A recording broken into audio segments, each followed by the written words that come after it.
Bonjour et bienvenue à Virage Vert. L'émission d'aujourd'hui porte sur les innovations de la région. Nous irons donc rencontrer le premier bâtiment LEED au niveau municipal de la ville d'Otterburn Park, ainsi que le Conseil régional des élus qui nous présente sa charte du développement durable.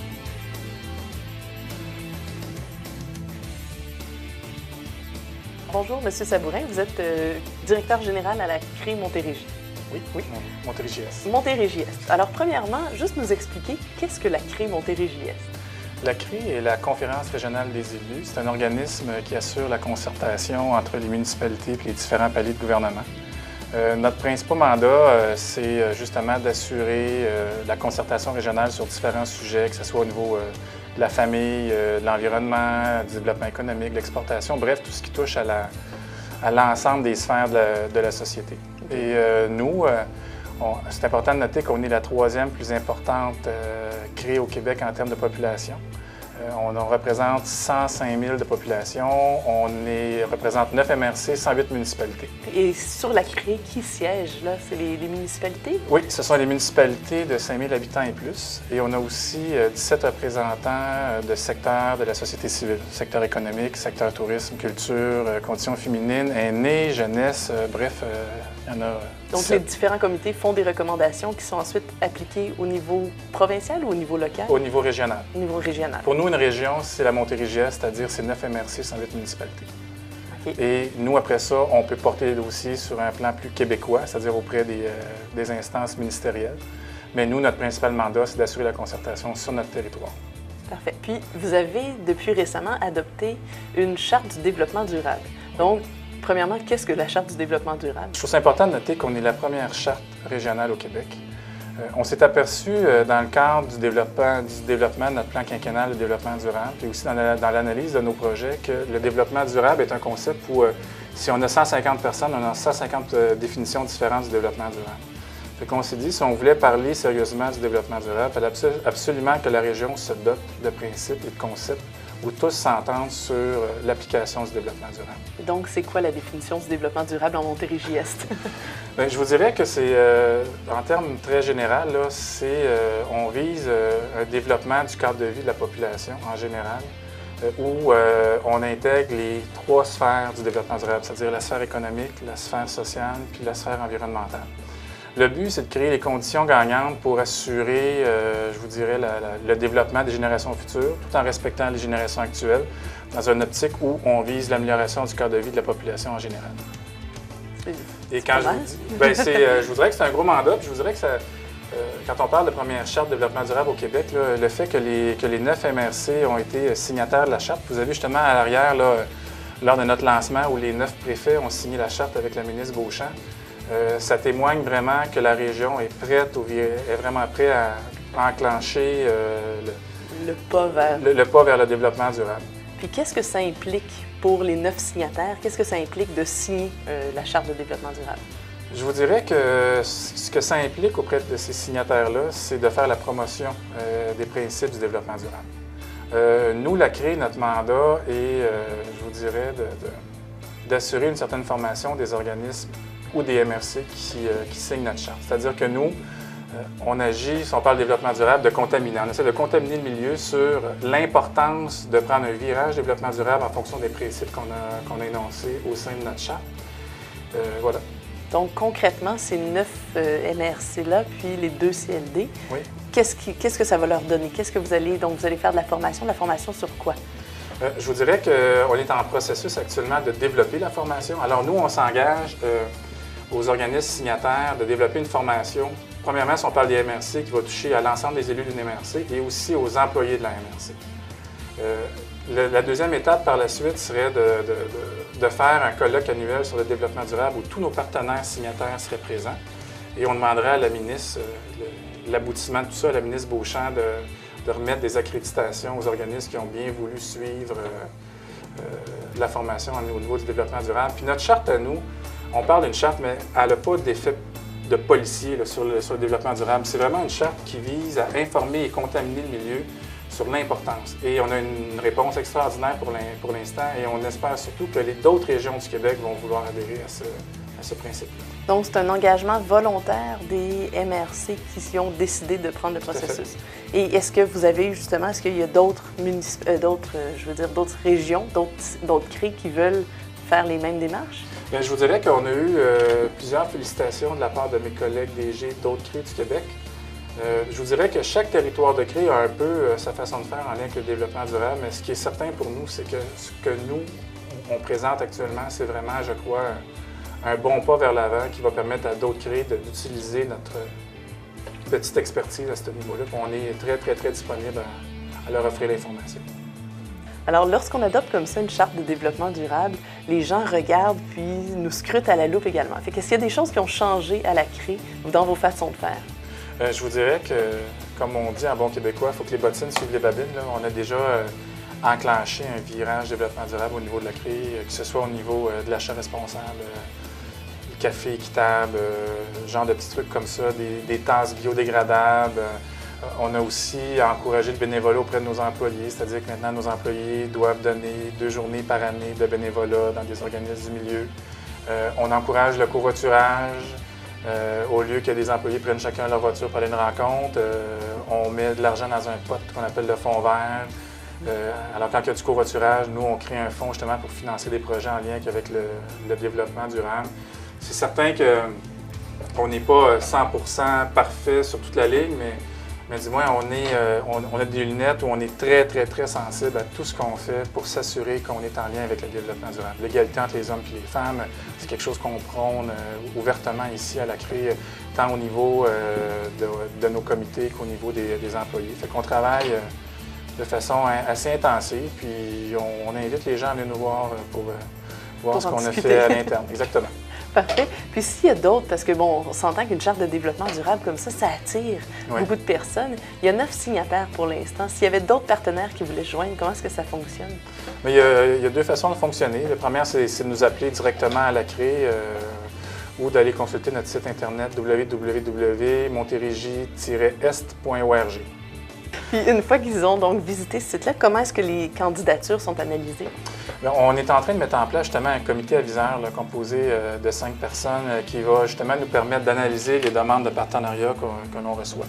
Nous, à la CRI, on est tout de même des généralistes, fait que d'avoir un comité aviseur composé d'élus et d'experts dans le domaine va nous permettre d'analyser chaque demande pour s'assurer qu'on maximise notre partenariat dans le milieu au niveau du développement durable. Parfait. Mais ce comité-là est à mettre en place. On s'entend que la charte a été adoptée le 21 novembre 2008. Alors, il y a plusieurs petits points comme ça qu'on travaille très fort pour justement implanter assez rapidement. Puis certainement que d'ici le mois de septembre, octobre, il va y avoir des résultats intéressants quant à la formation, au nombre d'organismes qui adhèrent à la charte et notre pénétration dans le milieu. Encore une fois, on contamine le milieu. On n'est pas là pour légiférer. Exactement. Et on ne va pas forcer une municipalité ou un organisme à aller de l'avant, mais on va s'assurer que l'organisme ou la municipalité ou la MRC ait toute l'information nécessaire pour enclencher un virage développement durable. Est-ce que vous donnez toute l'information, puis ensuite vous faites le suivi? Est-ce que les gens signent un engagement puis disent une date vers laquelle ils pensent le faire? Ou c'est simplement signer l'engagement puis dire, sous ma bonne volonté, je vais faire tous ces Je vous dirais que c'est une question de principe, c'est sur une bonne volonté de l'organisme, de la municipalité ou de la MRC, mais on veut faire sur une base annuelle un rendez-vous du développement durable à Montérégie-Est où nécessairement le suivi va se faire auprès des organismes qui sont signataires. Alors à chaque année, lorsqu'on va remettre l'accréditation aux organismes qui ont suivi le processus du développement durable, on va nécessairement en profiter pour faire un état de situation de tous les organismes qui ont signé et ceux qui sont admis. Fait que le suivi va se faire. Alors, on viendra vous voir dans quelques mois pour voir tous les développements en développement durable en la Montérégie-Est. Effectivement, ça nous fait un plaisir de vous recevoir. Merci beaucoup. Merci. Bien, diminuer la pollution en faisant plus de recyclage, entre autres du compost. Peut-être un nouveau mode d'énergie, peut-être. Si on pouvait tout avoir une petite hélice sur notre maison qui fournirait quelque chose du genre. Bien, là, que le monde fasse plus attention aux déchets, les récupérations, l'eau. L'eau, là, c'est primordial. Puis je trouve qu'ils ne font pas attention à l'eau. Ça, c'est clair. Qui fait pas attention à l'eau? Bien, je pense que tout le monde, les industries, il y a des déversements, le pétrole, je je trouve qu'ils ne mettent pas assez d'argent dans l'eau. Ça, c'est clair. Il n'y a pas assez de normes puis de lois pour l'eau. Bien, tous ceux qui peuvent prendre le transport en commun pour aller travailler, au lieu de prendre le véhicule, puis sont par auto sur l'autoroute, on en voit plein. Puis... Il faudrait que le gouvernement y voit plus. Qui y voit là? Franchement, ils ne s'occupent de rien. C'est les gens, il faut qu'ils décident. Il faut penser plus large, mais agir localement, comme on dit. Je trouve que sur la Rive-Sud, du moins dans le secteur, par exemple, Belleuil, Saint-Hilaire, Otterburn, un éco-centre, ça serait une urgence. Puis informer les gens dans les quartiers, en faisant du porte-à-porte, de toutes les ressources qui existent déjà. En construisant le centre communautaire de Pointe-Valène, la ville d'Otterburn Park a décidé de faire preuve de son implication envers l'environnement et le développement durable en allant chercher une certification LEED. Nadia Delia nous présente le bâtiment.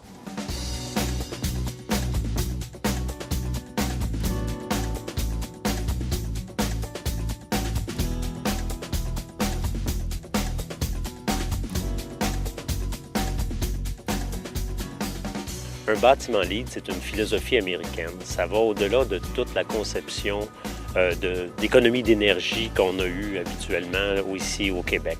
On parle d'économie d'eau potable, on parle d'économie d'eau usée aussi. En prenant moins d'eau potable, il y a moins d'eau usée qui s'en retourne au site de filtration. On parle de récupération des matériaux. On parle de récupération aussi des matériaux, des rebuts de construction. On parle de très haut rendement énergétique au niveau du chauffage, au niveau de la lumière, au niveau de la fenestration, au niveau de la qualité du verre et toutes ces choses-là. On parle aussi de l'aménagement paysager qui entoure ce bâtiment-là, ainsi que du nombre restreint de places de stationnement pour favoriser le covoiturage, les déplacements à bicyclette et des choses comme ça. Donc, grosso modo, c'est à peu près ça le principe d'un bâtiment LEED. Il y avait ici, autrefois, si on regardait du côté de la rivière, il y avait l'ancien quai où il y avait des bateaux de la CIL. Ils amenaient la marchandise par camion ici. Et en bateau, ils partaient pour aller à la CIL porter des matériaux. Évidemment, la partie de l'eau n'a pas été décontaminée. C'est un autre projet qu'on a éventuel. Mais le terrain ici avait abrité pendant plusieurs années l'ancien bâtiment de la Pointe-Valène.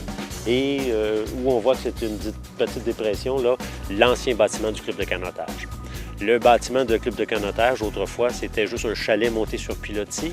Et avec les années, ils l'ont fini, s'est amélioré pour entreposer les canots et faire l'unique salle de réception qu'on avait de disponible au niveau d'Otterburn Park. Donc, on avait déblayé, suite à l'incendie du bâtiment, on avait tout déblayé les matériaux. Et après ça, on a tout ramassé ce qui était souterrain à ce niveau-là. Au niveau de la Pointe-Valène aussi, c'était la même chose. Il restait des parties de solage, des parties de tuyauterie et d'autres matériaux qu'on a pu trouver, des déchets de construction surtout, et des choses que les citoyens venaient porter aussi parce que c'était un terrain vacant. Si on regarde au niveau de la fenestration, c'est du verre recyclé de d'autres constructions qui a quand même très haut rendement énergétique, mais qui a été taillé spécialement pour la conception du bâtiment ici. De plus en façade, on ne peut pas le voir d'ici, mais c'est un mur d'un ancien magasin Canadian Tire, des grosses dalles de béton, qui a été recyclé, apporté ici, taillé ici et tout ça. À l'intérieur, il y a de la brique recyclée d'autres déchets de construction, si on veut, de démolition, qui a été réutilisé à l'intérieur. L'extérieur aussi est fait de matériaux nobles et durables, comme par exemple, il y a du bois, une essence de bois très, très rare et très dur, mais très durable, qui va durer une 50aine d'années. La toiture aussi a été faite avec un revêtement spécial pour absorber l'hiver, les chauds rayons du soleil et les réfracter au niveau de l'été pour sauver des coûts de climatisation et de chauffage. Lors de la construction, on a toujours des rebuts, des emballages et des trucs comme ça. Ça a été vraiment envoyé dans des containers spéciaux, dans des sites spécialisés où on savait que les matériaux seraient vraiment recyclés pour leur donner une deuxième vie ou une troisième vie dans certains cas. Mais c'était vraiment surveillé, il fallait avoir les bons de livraison et tout là, de ces matériaux-là. Le bâtiment est chauffé par géothermie, à peu près exclusivement par géothermie et un peu par les rayons du soleil aussi éventuellement. Le principe de la géothermie, on a creusé 5 puits souterrains assez profonds où on a inséré des tuyaux. On récupère l'eau de la nappe phréatique. Quand même, on est tout près de la rivière et la nappe phréatique est quand même assez haute ici. On récupère la chaleur qu'il y a à l'intérieur de cette eau-là pour en produire du chauffage l'hiver et en été de la climatisation. L'eau du sol elle se tient environ entre 3 et 5 degrés à peu près tout le temps là, dans l'année. Donc, ce bâtiment-là est chauffé exclusivement par ça, par des planchers radiants aussi. Il n'y a aucune autre source de chauffage comme des plaintes électriques ou des fournaises à combustible fossile comme le mazout ou le gaz ou des autres types de chauffage à point comme ça. Il y a un système de climatisation qui se sert à ce temps-ci, par exemple, si on avait 200 personnes au niveau de la salle, au lieu de partir le système de climatisation, ça se fait par un principe de ventilation positive et négative. Donc, il y a des capteurs à l'extérieur qui vont venir chercher l'air froid, qui vont la faire passer par des espèces de petits radiateurs pour en réchauffer une partie, pas que le monde gèle non plus. Et après ça, c'est évacué d'une autre façon, mais plus souvent qu'autrement, d'une façon naturelle. Donc, on prend l'air extérieur pour l'envoyer dans nos systèmes, puis pour la faire évacuer. Donc, à ce temps-ci, pour la climatisation, ça va comme ça. Au niveau de l'été aussi, juste dans la ventilation, par exemple, de nuit, si on fait une bonne ventilation, une bonne aération, on sauve énormément sur les coûts de climatisation. L'éclairage est tout télécommandé, si on veut. C'est un automate qui gère le tout. Lorsqu'on a des réservations de la salle, par exemple, de 13h à 17h, de l'extérieur, de chez moi ou du bureau, je peux facilement faire la programmation. Donc, à 13h moins 1, 13h moins 2, les lumières vont s'allumer et ils vont s'éteindre automatiquement après l'occupation. Suite à ça aussi, toutes les salles de bain ou toutes les autres pièces mécaniques ou autres pièces, quelles qu'elles soient, sont munies de détecteurs de mouvement. Même au niveau de la grande salle, par exemple, s'il arrive qu'on a une réservation et que pour une raison ou une autre, les gens ne sont pas là, à ce moment-là, les lumières vont s'éteindre après quelques minutes de non-mouvement à l'intérieur du bâtiment. Il y a des néons spéciaux qui sont très peu gourmands en énergie et il y a plein de petits réflecteurs aussi là, qui sont vraiment, c'est du 620 volts, mais réduit. Là, ça prend très, très peu d'ampérage. Un petit peu le même principe que les LED qu'on voit un peu partout, là, qui sont à peu près pas énergivores et qui dépensent à peu près pas d'énergie et qui donnent une très bonne source de lumière. Tout a été étudié pour aller chercher le maximum de soleil durant l'hiver pour nous aider au chauffage et le minimum de soleil durant l'été. Par le principe aussi de la fenestration, la qualité du verre va récupérer jusqu'à 40 de l'énergie en hiver et va en réfracter ou en réfracter 40 au niveau de l'été. Sur la toiture du bâtiment, on a un récupérateur d'eau de pluie et à l'intérieur, on a un immense bassin qui capte l'eau de pluie qui alimente nos toilettes dans les salles de bain. Au niveau des salles de bain, c'est des toilettes à chasse d'eau réduite. Évidemment, quand c'est juste un petit besoin, c'est à chasse d'eau réduite et au besoin, on peut demander un plus gros débit. Les urinoirs sont totalement sans eau, avec un procédé spécial là, qui est une espèce de filtre au charbon et des choses comme ça. Donc, en consommant moins d'eau pour les toilettes et pour les urinoirs, on a beaucoup moins de rejets qui s'en vont à l'usine d'épuration de l'eau. Ça, c'est une chose. Au niveau des éviers aussi, tout est à robinetterie contrôlée, débit réduit. On a des douches aussi pour les gens du club de canotage avec débit réduit et tout avec œil magique aussi. Donc, il n'y a pas personne qui peut allumer un robinet et le laisser couler 10 minutes. S'il n'y a pas personne, s'il n'y a pas de main en dessous, le robinet s'arrête automatiquement. Le paysagement, par exemple, on n'aurait pas pu gazonner au complet parce que lorsqu'on gazonne, ça implique de l'engrais ou ça implique une tonte de pelouse à chaque semaine ou ça implique un entretien, des choses comme ça.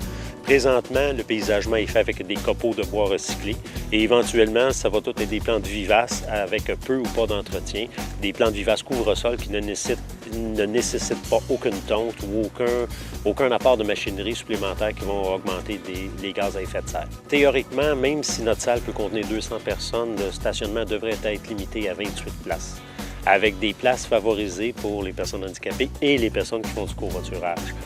Aussi, il va y avoir éventuellement des supports à vélo qui vont être installés et peut-être des accès piétonniers là, pour rendre le tout plus facile, plus facilement accessible à pied. Les coûts sont difficiles à évaluer. Le projet initial était de 1,4 million Évidemment, il s'est avéré un peu plus dispendieux, mais je ne possède pas les chiffres exacts pour vous dire exactement combien ça a coûté de plus. On a eu des subventions de Hydro-Québec, on a eu des subventions du Fonds municipal vert et de d'autres endroits aussi. Et on travaille encore au niveau des partenaires corporatifs privilégiés, comme la Caisse populaire. On est encore en demande de subventions à certains endroits. La ville et les citoyens de Otterburn Park sont très fiers de l'investissement dans un projet de développement durable de la sorte. De plus en plus, les gens vont utiliser ce bâtiment-là pour faire des réunions corporatives ou pour des cours ou des loisirs ou même des spectacles qui sont organisés. Les fêtes de famille et tout ça vont probablement être toutes regroupées ici, là, toujours dans l'esprit de garder un bâtiment vert avec très faible consommation d'eau et d'énergie. Toute l'équipe de Virage Vert vous invite à nous faire part de vos commentaires ou suggestions en communiquant par téléphone au 450-464-7605 ou en écrivant par courriel à l'adresse suivante tvr9@videotron.ca. L'émission Virage Vert est en rediffusion sur les ondes de TVR9 le mardi à 19h et le jeudi à 10h30. Pour toute autre information, consultez en tout temps le site internet www.tvr9.org.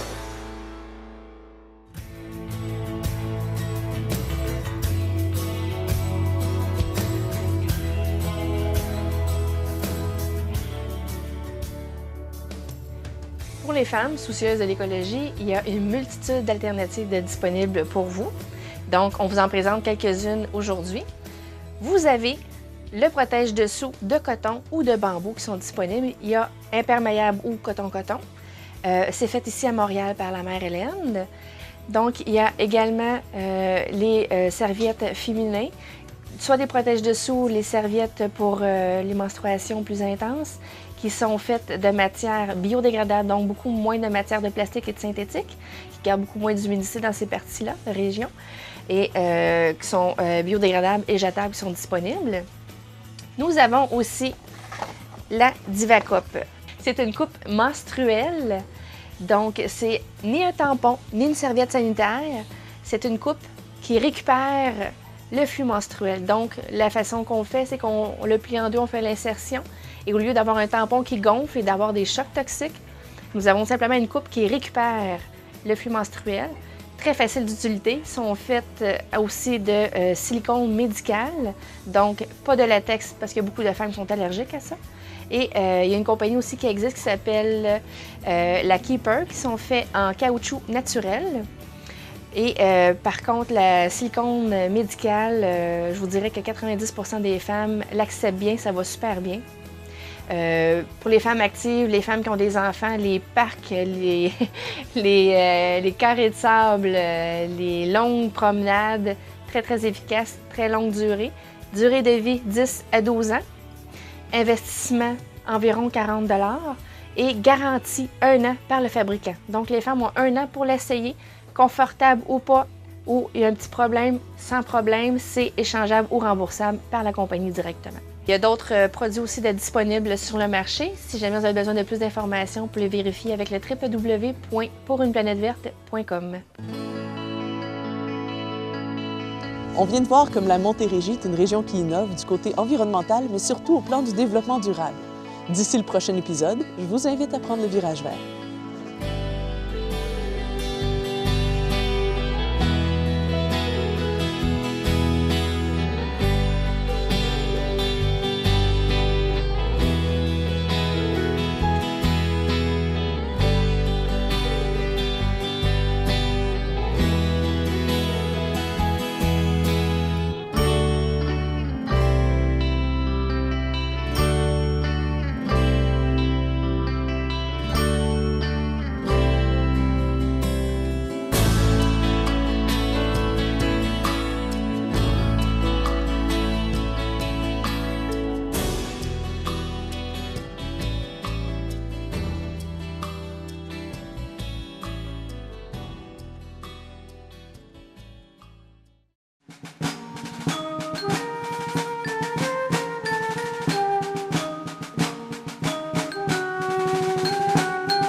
L'Arrière-Scène, centre dramatique pour l'enfance et la jeunesse en Montérégie, est un foyer unique de création théâtrale destiné au jeune public. Depuis plus de 30 ans, sous la direction artistique de l'auteur-metteur en scène Serge Marois, l'Arrière-Scène crée, diffuse, accueille et fait de la formation, et ce, dans le plus grand respect des enfants et sans jamais les sous-estimer. La compagnie mise sur l'intelligence, la sensibilité et l'ouverture du jeune spectateur pour créer des spectacles empreints de poésie qui stimulent l'imaginaire et provoquent des émotions. Ces créations ont parcouru le Québec, le Canada, les États-Unis, l'Europe et l'Afrique et ont rejoint 1,5 million de spectateurs. En résidence au Centre culturel de Belleuil et bien implanté dans la région, l'Arrière-Scène multiplie et diversifie ses activités pour mettre les jeunes en contact avec le théâtre dès le plus jeune âge.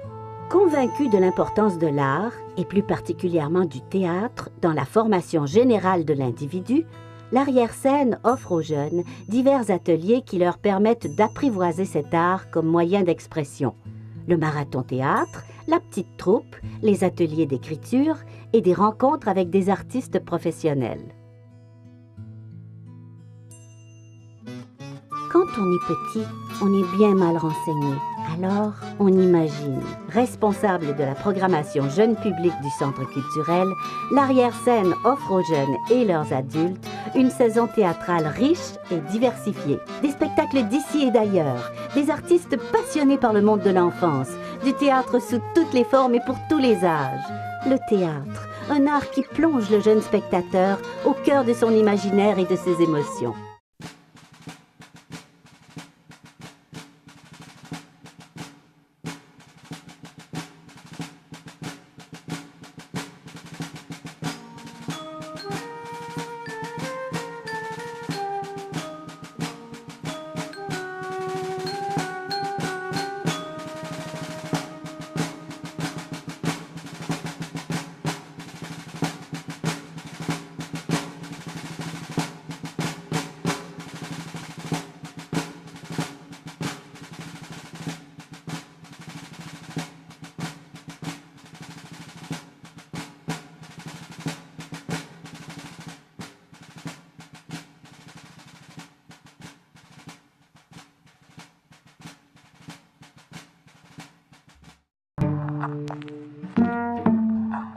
Bonne nuit, chérie.